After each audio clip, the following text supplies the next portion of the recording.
Kasagaran nato magtan-aw gid ta nga ang usa ka tawo alaot kung mataktak sa trabaho o dili ka eskwela o masunugan og balay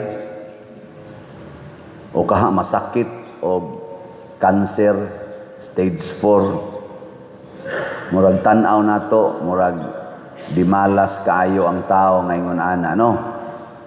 Or pariha karon si General Torre tulo ra ka buwan wa kabot og tulo ka buwan nga isip chief of PNP gi tak na, murag makaingon ta pagkaalaot.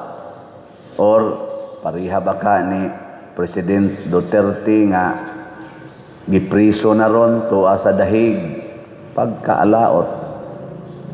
Or pariha ba ka ni BP Sara nga gi-impeach sa Congress, pagkaalaot niya kay gi-absuelto man sa Supreme Court. Unsa man ito isulti? Pagka swerte. Ana. Or pariha ba ka nato dinhi nga nagtuo na ang ato mga atop uban, ang atong kisami nga tangtang, pagkaalaot. Nya karon kay naa may mga repairs na nasenidon nito mga TV, unsa man sad? Pagka swerte. Sige tagbaligyag slat, wa mahalin pagyud ang tanan, unsa ito isulti? Pagkaalaot. Nya kay naa may namalit, pagka swerte. Mao na itong gitan-aw nga swerte, alaot, ana. Basta naa kay kwarta, swerte, wa kay kwarta, alaot. Healthy ka, swerte. Masakiton ka, alaot. Nindot kag naong, swerte. Piyanga kag ilong. Ambot lang, swerte ba na? Buutan kag bana, swerte. Mangulata imong bana, alaot, di malas. Top notcher sa board exam ang imong anak, swerte. Hagbong sa board exam, malas, di malas. So sa Ginoo day mga igsoon lahi ang iyang gisigihag balik-balik nga alaot kamo kana gid ang tigpakaaron ingnon. Ang tigpakaaron ingnon. Iya gong gi-equate mura mog mga panteon or mga nitso. Tayo mga nitso dito. Unsa may sod anang panteon o kanang nitso? Mga bukog o mga bag-ong patay, sorry ha sa mga maminaw. Mga nangalata nga mga unod nga di masingo. Hugaw kayo. Pero sa gawas, matod pa ni Jesus, pintal-pintalan, i-granite pa, i-marble pa, pagkanindo tatanahon na hapsay kay gnaong, pero gimong okbon, stila, to aday dili masingo, dili maatubang kay pertihugawa. Gilingay mong tupad. Nakumusta ron diha sulod nimo? Pangutan na ba? Nakumusta man ang sulod nimo? Sige, pangumustaha ba kanang naasod niya? Nindot man kay nagnaong. Sinudlay ginang buhok, ana, uban pa ana, magpa-parlor pagyod, ana. Pero kumusta man naasulod nimo? Wa ka magpakaaron ingnon. Dili ka tigpakaaron ingnon. Sayo-sahay mo diya, bantay lang yun mo. Oy, naidaghan, tigpakaaron ingnon. Sa ato rong katilingban, hisgutan nato atong gobyerno. Unsa may tan-aw niyo sa ato mga leaders, tigpakaaron ingnon o matinud-anon? Sa gobyerno lang o sa tabat, tigpakaaron ingnon o matinud-anon? Sige, gobot na mo diya, bahala mo diya. Sa atong simbahan, kaming mga leader sa simbahan karon gikan sa Santo Papa hangtod gyud sa mga organisasyon nga mga leaders, unsa man tigpakaron ingnon o matinud-anon? Ay lagi mo pagsigig lalis diha, so tilang mo. Mga igsoon, subo palandongon, daghan kayong tigpakaron ingnon sa atong katilingban, apil na dinhi sa simbahan. Hisgot lang tagamay ha, pagkumpanya ni President Marcos, katong ilang unit team, ang usas gisaad, 20 ang kilos bugas. Wa gyud madayon, nagpakaaron ingnon.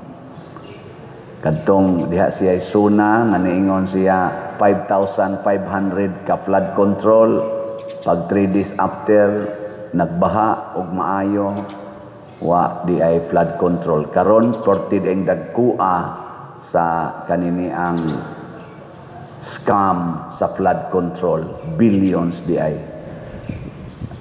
nagpakaaron ingnon.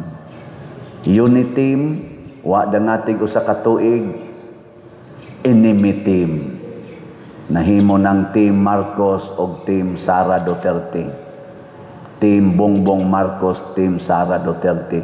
Sa una, mag-inisahay sila sa ilang kamot. Ang resulta di ay away to the max. Resulta pas impeachment sa iyang gikuptas kamot. Ingon sa siya, why impeachment mahitabo? Kaya di ko gusto, ana. Unya dito, pagdangtag pila kabuwan, impeach na di ay. Tigpakaron ingnon. No? Ato sa tong hisgutan ang katong niaging administrasyon ni Ingons President Duterte, war on drugs, bantay lang mo mga adik o mga poser. Unsa man nagpakaron ingnon o nadayon gyud? Ingon siya, kamong mga NPA, kamong mga komunista, sakaon ta mo des bukid. War against terrorists. Nadayon o wa? Kamu na lang check. Ingon sa siya, build. Kinahanglan dagkuo na to ato mga dalan, konkretoho na to ato mga dalan, himuan na to taytayan, ang mga angayang himuang taytayan. Nadayon wa? Baka mo na lang sa check. Ingon siya, atong inkrisan ang mga sweldo sa government officials, labi na gyud mga pulis. Nadayon wa? Kamu na lang lagi check lagi. Ay mong pagtingog diha.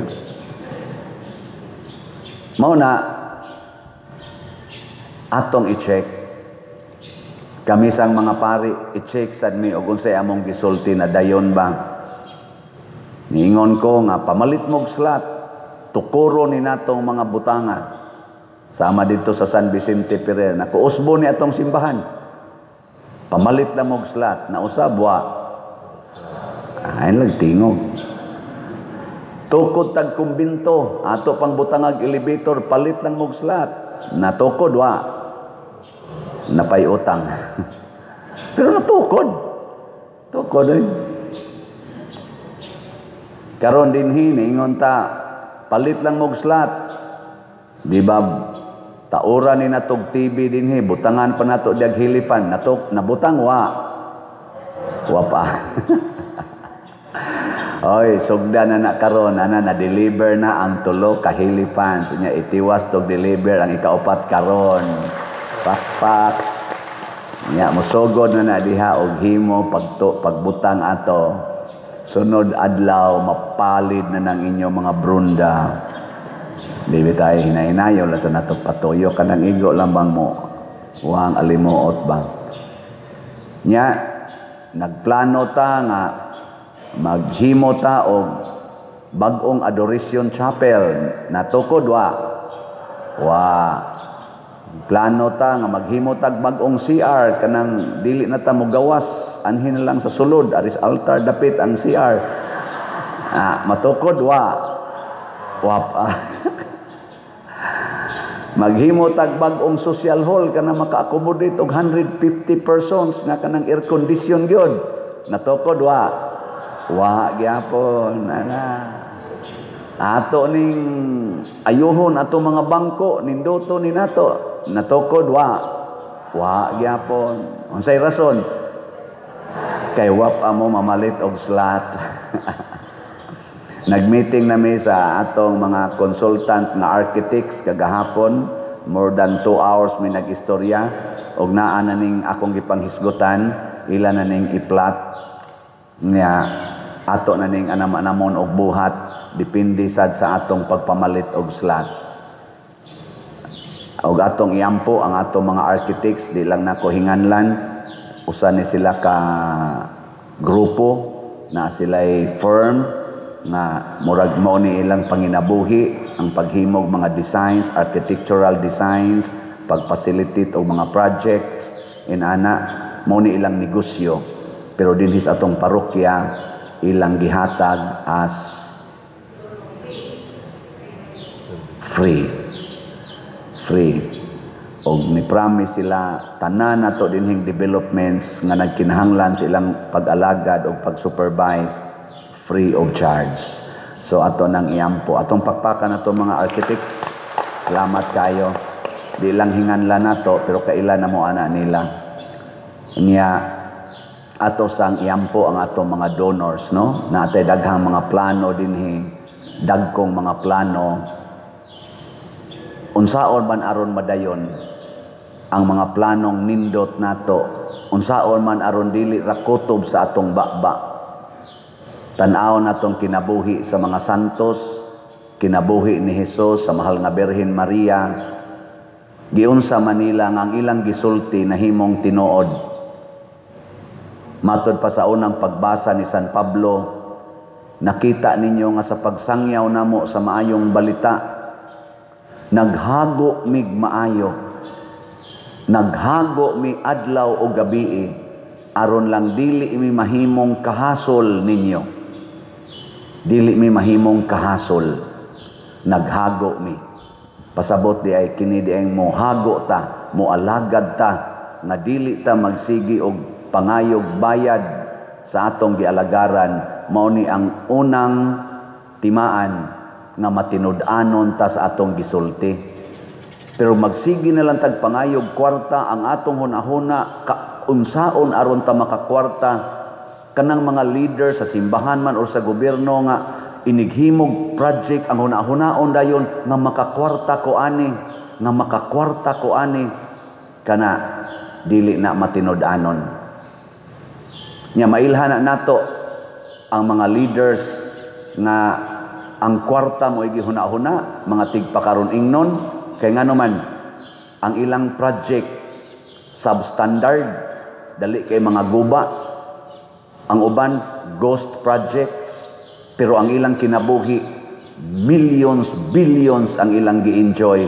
Makapamalit pag nindot kay mga sakyanan, mga houses, o dagko kayong mga events ilang kinabuhi. Mag-concert, mag-travel, purtig yung haya-haya, mamalit pag ilang mga private jets or private planes. Pero ang ilang giatiman nangabuslot ang atop, nangato o nangaguba ang mga karsada. Siya. Pero kaning mga taong matinud-anon na leaders sama sa mga santos, sama nilang San Pedro, samang Hesus, sama nilang mahal nga Birhen, sama ni Santa Monica, San Agustin, Santiago Apostol o uban pa, mga matay na lang ni sila, pobre lang gyapon. Wa lang gyapoy kwarta. Sila San Francis of Assisi, San Roque, San Isidro, mga matay na lang, pobre lang gyapon. Pero ang ilang gibilin, dagkong kapuslanan. Sama ni Hesus, namatay nga pobre, pero gabilin og simbahan nga karon daghang mga kalag ang naluwas. Santa Monica, namatay nga pobre, nagbilin og anak nga nahimong obispo og nahimo pagid natong usa sa mga great doctors and saints of the church. Di ba? Ilingay mo tupad. Ing nagmamatay ka ugma, unsa kay imong gibilin? Ina ba? Ing nagmamatay ka ugma, unsay imong gibilin? Nyag mo ingon gani ka, daghang slots. Congratulations. Mamatay ka nga daghag slots. Wa kay balay pagkamatay nimo, wa kay sakyanan, wa gani kay dungog, kay gitamay kas mga tao, pero ang imong gibilin gipahimuslan hangtod pa sa nagtamay nimo. Naman tay mga leaders atong katilingban nagitamay, gisaway hangtod karon. Pero ang ilang gibilin sa atong katilingban, labi na din sa atong nasod, gipahimusla nato kitang tanan hangtod karon.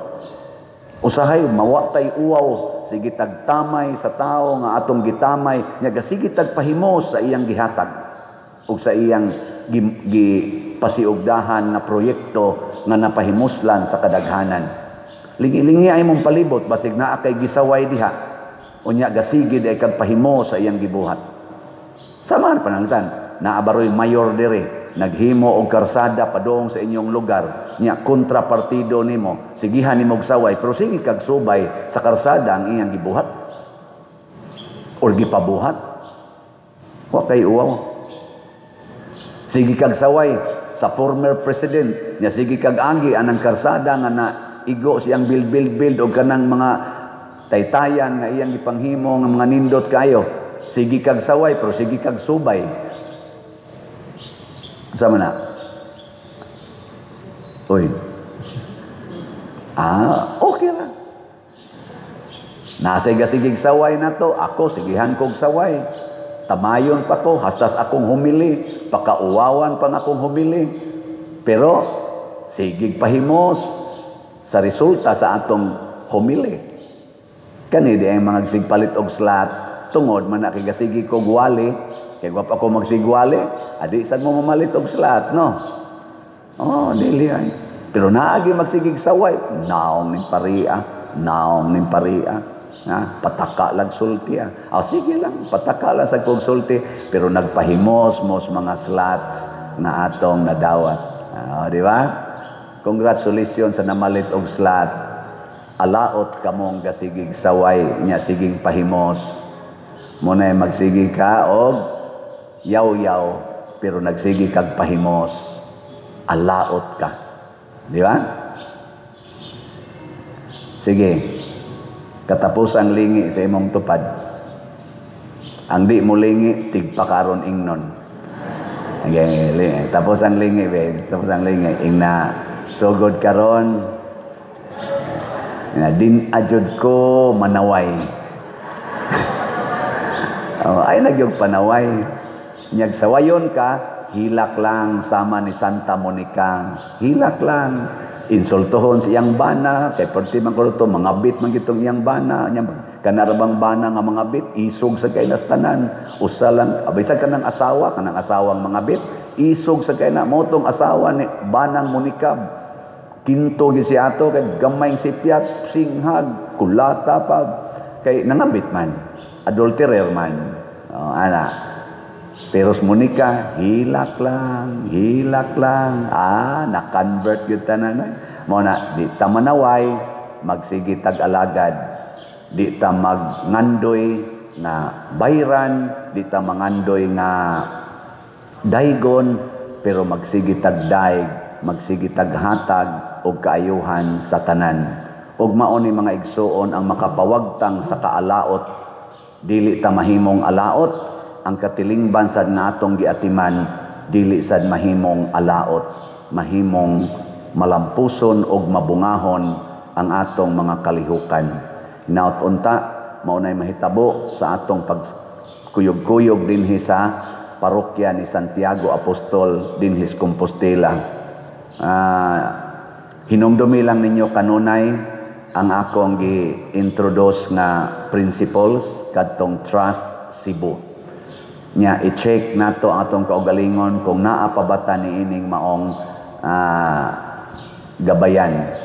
Unsa toy meaning sa trust, transparency, religiosity, unity, service, and technology. Napabata sa right track? Nya ang Cebu, unsa gito? Clean, economizing, beautiful, and useful. Naapabata sa iyang right track, og naapagani padayon. Og wa na gani, please, hunong usa niya i-check. Hain na ni, basig kinahanglan ta mo detour. Magtinabangay ta ni ana.